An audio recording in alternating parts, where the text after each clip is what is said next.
Hey guys, how do you live out your call? Well, we found 5 Catholic role models of holiness who can help you with that question. Let's go check them out.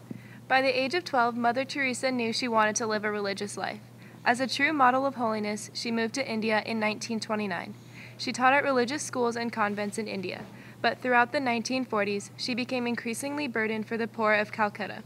Her focus became the poorest of the poor, the homeless, the orphaned, the abandoned ones of society.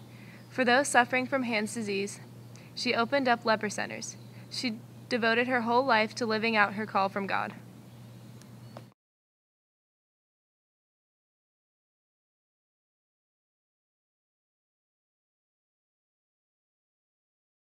All right, Father Kelly, what's your favorite thing about being a priest? Well, I would have to say starting every day with the celebration of the Eucharist. That's always fun. That's always fun. Yeah. I've done it as early as 6 in the morning when I was a hospital chaplain. And usually in the military, the favorite time was always like 11:25 when people are breaking for lunch. They like to come to Mass then. But here at Cathedral, we start at 7:15, and that's good. Yeah. I enjoy that. It's always a good way to start your morning. Exactly. Everything else gets focused in that direction. Yeah. Mhm.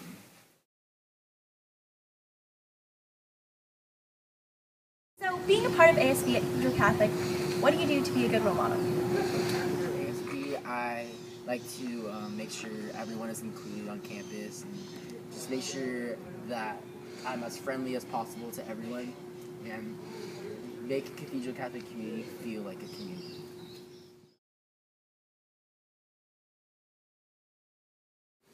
How does being a teacher at a Catholic school affect your faith life and your interaction with others?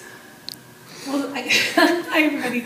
I'm nervous. I don't know why. Why am I nervous? I'm an actress. I think being in a Catholic school, I know, I can celebrate my faith openly here. When I worked at a public school, I couldn't. I mean, I was always a Christian, and that didn't change the way I acted as a Christian.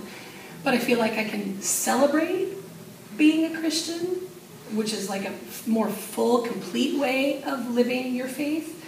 I don't have to hide anything.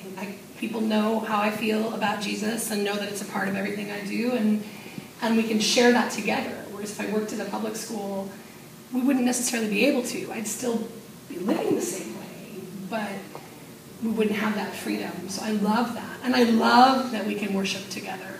That's Mass or any form of worship together is probably, honestly, I can't think of anything I love more on this campus than being able to worship with my students. I love that. Thank you. As being a campus minister, how do you live out your call? Well, obviously I take part in campus ministry. I help run the retreats and stuff around campus. I'm also involved in my core team at my church. Participate in that, help kids go through the confirmation process. Just try to live my life as God really intended me to.